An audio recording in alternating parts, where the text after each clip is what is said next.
ভিডিওর টাইটেল এবং থাম্বনেল দেখে এতক্ষণে হয়তো বুঝে গেছেন যে আজকের ভিডিওটি কী হতে চলেছে এবং কোথায় আমরা এসেছি। তো আজকে আমরা এসেছি রাজশাহীতে এবং স্টারটেক শোরুমে।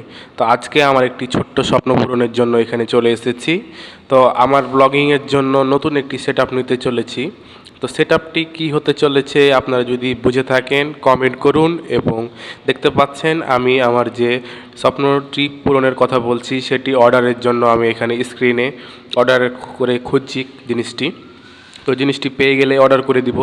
তো আমি জিনিসটি অর্ডার করে দিলাম এবং এরপরেই আমি 3 দিন পরে জিনিসটি পেয়ে যাব। তখন পরবর্তীতে আপনাদেরকে ভিডিওর মাধ্যমে দেখিয়ে দিব যে আসলে আমি কি নিয়েছি। তো এতক্ষণ পর্যন্ত যদি আপনারা বুঝে থাকেন যে আমি কি অর্ডার করেছিলাম এবং আমার নতুন ব্লগিংয়ের জন্য কি নিলাম, তো অবশ্যই আমাদেরকে কমেন্ট করুন। এবং যারা বুঝতে পারেননি তাদেরকে পরবর্তী ভিডিওতে জানিয়ে দেওয়া হবে যে আমি কি নিয়েছিলাম। তো ধন্যবাদ সকলকে এতক্ষণ পর্যন্ত আমাদের ব্লগটি দেখার জন্য। আসসালামু আলাইকুম।